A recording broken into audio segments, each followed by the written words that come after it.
Hello guys, welcome back to my channel earth mom Dehradun. तो आप सभी लोगों के मुझे लगातार मैसेज आ रहे हैं कमेंट सेक्शन में भी और इंस्टाग्राम पे भी कि मैं काफ़ी दिन से वीडियो नहीं बना पा रही हूँ। सोचा कि एक छोटा सा अपडेट वीडियो मैं आप लोगों के साथ शेयर कर दूँ कि आखिर क्यों मेरी वीडियोस नहीं आ रही हैं और ऐसी क्या सिचुएशन हुई है मेरी लाइफ में जो मेरे को वीडियो थोड़े दिन के लिए अपनी ड्रॉप करनी पड़ी।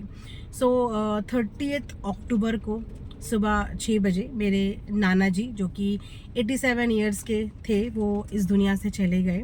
सो मैं इतने दिनों से वहाँ पे उनके साथ ही थी। कई बार सोचा कि आप लोगों के साथ शेयर कर देती हूँ, कम्युनिटी में बता देती हूँ, लेकिन फिर अपने आप को मेंटली प्रिपेयर करने के लिए और एक सही स्टेट ऑफ माइंड में आने के लिए ये 3-4 दिन का ब्रेक मेरे लिए थोड़ा सा ज़रूरी था, क्योंकि मैं चाहती थी कि मैं जब भी आप लोगों के सामने आऊँ मैं रोती हुई आप लोगों के सामने बिल्कुल भी नहीं आऊँ, क्योंकि मैं अपने नाना जी को कोई भी ट्रिब्यूट या उनसे रिलेटेड कोई भी मेमोरी रोते हुए नहीं शूट करना चाहती थी, क्योंकि वो खुद में बहुत स्ट्रांग थे।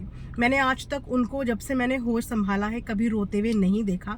इसीलिए अगर मैं यादगार रूप में उनके लिए ये वीडियो बनाती तो मैं भी इस वीडियो को रोते हुए बिल्कुल नहीं बनाना चाहती थी। सो गाइज, थोड़ा सा मैं आपको उनकी जर्नी के बारे में बताती हूँ। आप में से कई सारे लोग मुझे बहुत सारे कमेंट्स करते हैं कि दीदी आप इतने काम कैसे हो, आपको गुस्सा नहीं आता कभी भी आपकी साइड से ऊंची आवाज़ में, या ऐसा कभी वीडियो नहीं देखा। तो वो इसीलिए गाइस, क्योंकि मैं जिस बैकग्राउंड से आती हूँ और जो मैंने अपने बड़ों से सीखा है, अपने बुज़ुर्गों से सीखा है, मैं उसी चीज़ को अपनी ज़िंदगी में हमेशा फॉलो करना चाहती हूँ और वही चीज़ें मैं अपनी आने वाली जनरेशन को भी फॉलो करने के लिए सिखाना चाहती हूँ।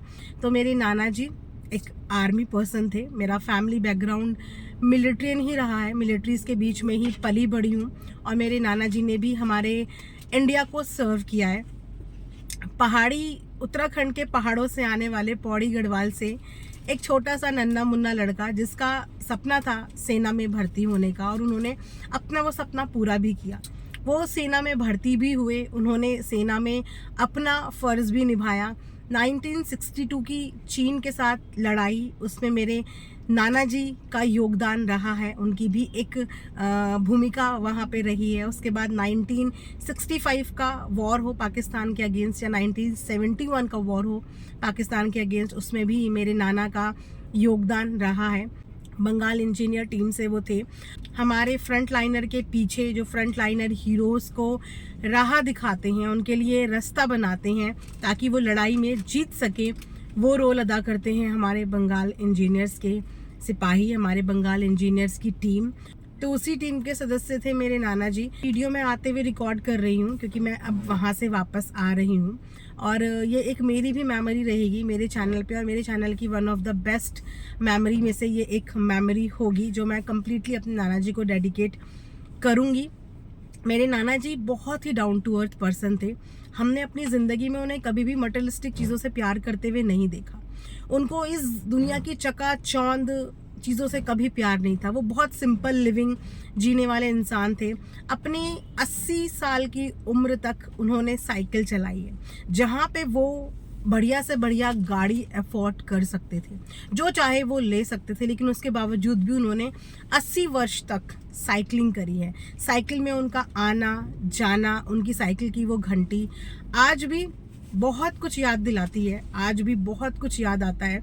जब जब हमारे घर के बाहर साइकिल की घंटी बजती थी, हमें पता चल जाता था कि नाना जी आ गए हैं। और भले ही आज उस आंगन में वो साइकिल नहीं रही, भले ही आज उस आंगन में नाना जी नहीं रहे, लेकिन फिर भी घर के कोने कोने में, घर की हर जगह पे उनकी यादें हैं। वो खुद भी हैं और कहीं ना कहीं से हमें देख भी रहे होंगे, हमें आशीर्वाद भी दे रहे होंगे। वो इमोशंस में ना बहुत स्ट्रॉन्ग थे। उन्होंने कभी भी अपने इमोशंस किसी के लिए भी जाहिर नहीं करे। वो अपने किस बच्चे के साथ कितना लगाव रखते थे या कितना प्यार रखते थे, वो सब कुछ उनके सीने के अंदर रहता था। उन्होंने कभी भी अपने फीलिंग्स एक्सप्रेस की ही नहीं। हमेशा सिर्फ एक हाथ उनका उड़ता था और वो था अपने बच्चों को आशीर्वाद देने के लिए।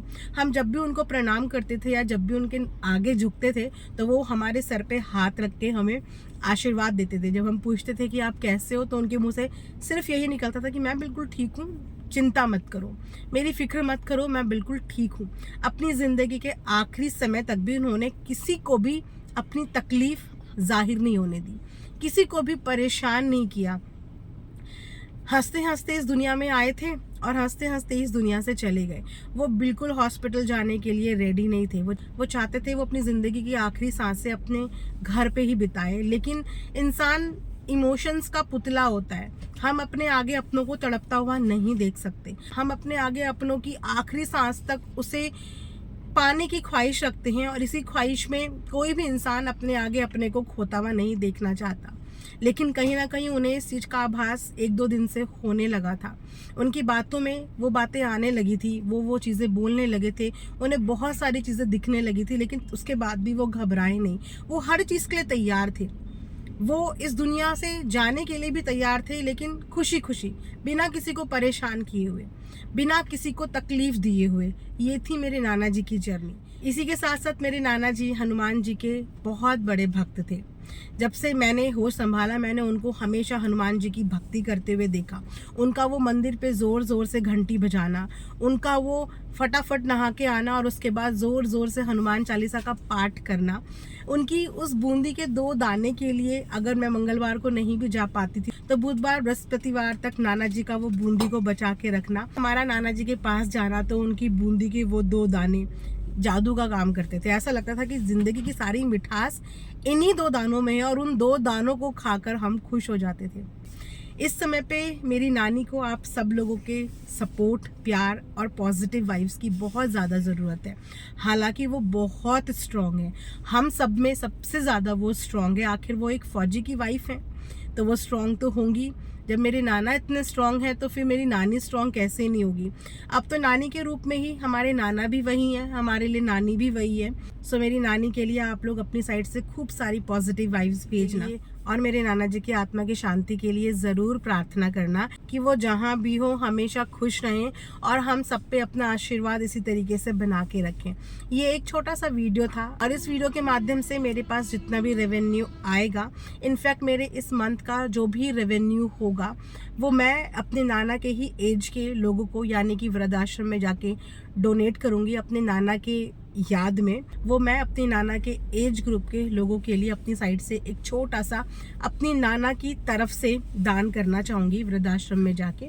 सो गाइस, ये था मेरा पिछले 3-4 दिन का कि मैं कहाँ थी, क्या थी।